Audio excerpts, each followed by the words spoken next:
Good morning students. तो आइए देखते हैं जो थर्ड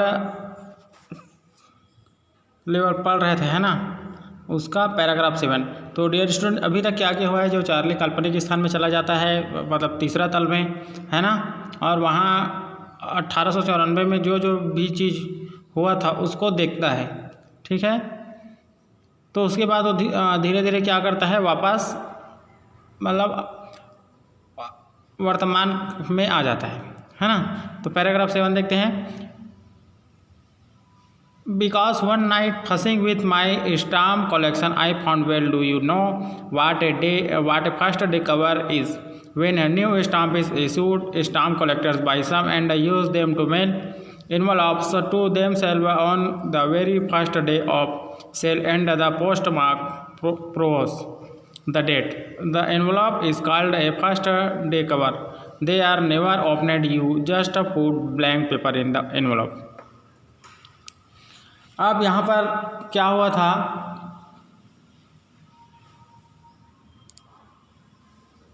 कि जो चार्ली है ना, बैंक में जाकर पैसा निकलवाया है ना, क्योंकि वो फिर से वही दुनिया में जाना चाहता था, क्योंकि जो अभी का पैसा नहीं चल रहा था वहाँ, है ना। तो जो चार्ली है वो क्या किया, बता रहा है कि क्योंकि एक रात जब मैं अपने निकट संग्रह को उत्सुकता से देख रहा था, मैंने पाया। अच्छा, क्या तुम जानते हो कि प्रथम दिवस का लिफाफा क्या होता है? जब एक नया डाक टिकट जारी होता है तो टिकट संग्रहणकर्ता उन्हें खरीद लेते हैं और उन्हें बिक्री के प्रथम दिन ही अपने पते के लिफाफे पर लगाकर डाक में डाल देते हैं और डाक खाने की मोहर तिथि को प्रमाणित कर देते हैं। यह लिफाफा प्रथम दिवस का लिफाफा कहलाता है। ये कभी खोले नहीं जाते। आप इस लिफाफे में कोरा कागज रखते हैं, है ना। आगे देखते हैं। That might among my oldest first day covers, I found one that shouldn't have been there, but there it was. It was there because someone had mailed it to my grandfather at his home in Glassburg. That what the address on the envelope said, and it had been there since July 1894, है ना।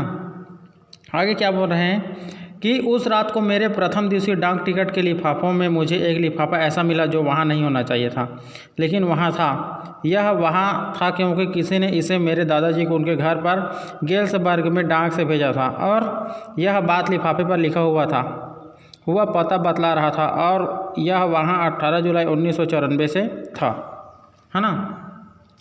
This postmark showed that, yet I didn't remember it at all.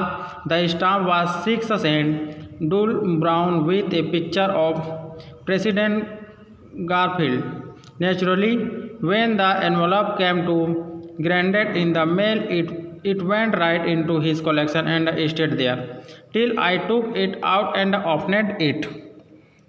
आगे क्या बोल रहे हैं कि यह डाकघर की मुहर बताती थी, फिर भी मुझे यह बिल्कुल याद नहीं रहा। लिफाफे पर 6 सेंट का डाक टिकट था, हल्की भूरी, और इस पर राष्ट्रपति गारफील्ड का चित्र था, है ना। तो स्वाभाविक रूप से जब यह लिफाफा दादाजी के पास आया होगा, सीधा उनके संग्रह में चला गया होगा और वहाँ पर पड़ा रहा जब तक कि इसे मैंने बाहर निकाल कर इसे नहीं खोला, है ना। तो the paper inside wasn't blank, it read.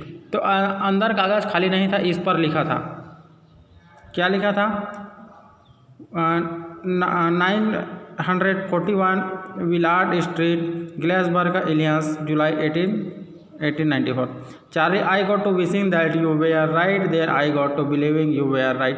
And Charlie, it is true. I found the third level. I have been here 2 weeks, and right now down the street at the Deli's, someone is playing a piano, and they are all out on the front porch singing nearly home, and I am invited over for lemon. Come on back, Charlie, and Louisa, keep looking till you find the third level. It is worth it, believe me. Charlie, मैं आशा करने लगा कि तुम ठीक थे, तब मैं विश्वास करने लगा कि तुम ठीक थे, है ना। और चार्ली, यह सत्य है, मैंने तीसरा तल तलाश कर लिया है।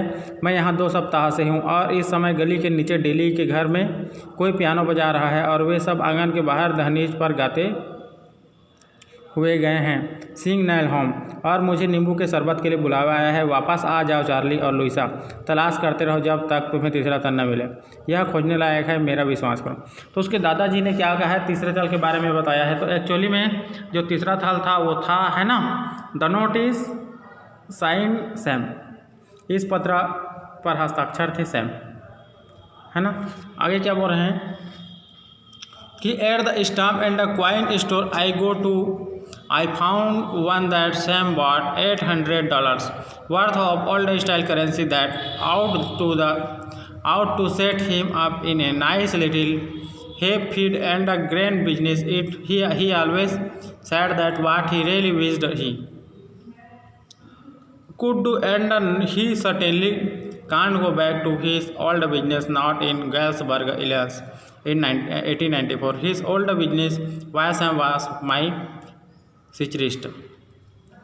मैं जिस डाक टिकट और सिक्कों की दुकान पर गया, मैंने पाया कि सैम ने लगभग $800 मूल्य के पुराने ढंग की मुद्रा खरीदी थी। उसने वह भूसे, चारा और अनाज का छोटा मोटा अच्छा व्यवसाय कर सकता है।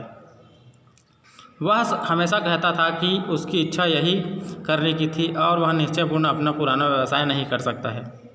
1894 में गेल्सबर्ग, इलिनॉइस में नहीं, उसके पुराने व्यवसाय का क्या हुआ? क्यों? सैम मेरा मानव चिकित्सक था, है ना। तो स्टूडेंट्स, ये जो लेसन है यहीं पर समाप्त होता है। यहाँ पर चार्ली, उसकी वाइफ और जो मनोचिकित्सक हैं सैम के बारे में बताया गया है ना। तो चार्ली क्या होता है इस लेसन में, एक काल्पनिक दुनिया में चला जाता है और उसको लगता है कि ये ऐसे ही फेक दुनिया होगा, लेकिन उसके जब वह अपनी दादाजी का जो खत पढ़ता है ना, तो उसको यकीन आ जाता है कि जो तीसरा तल था तीसरा तल है वो, उसमें उसके दादाजी जा चुके हैं। Thank you student.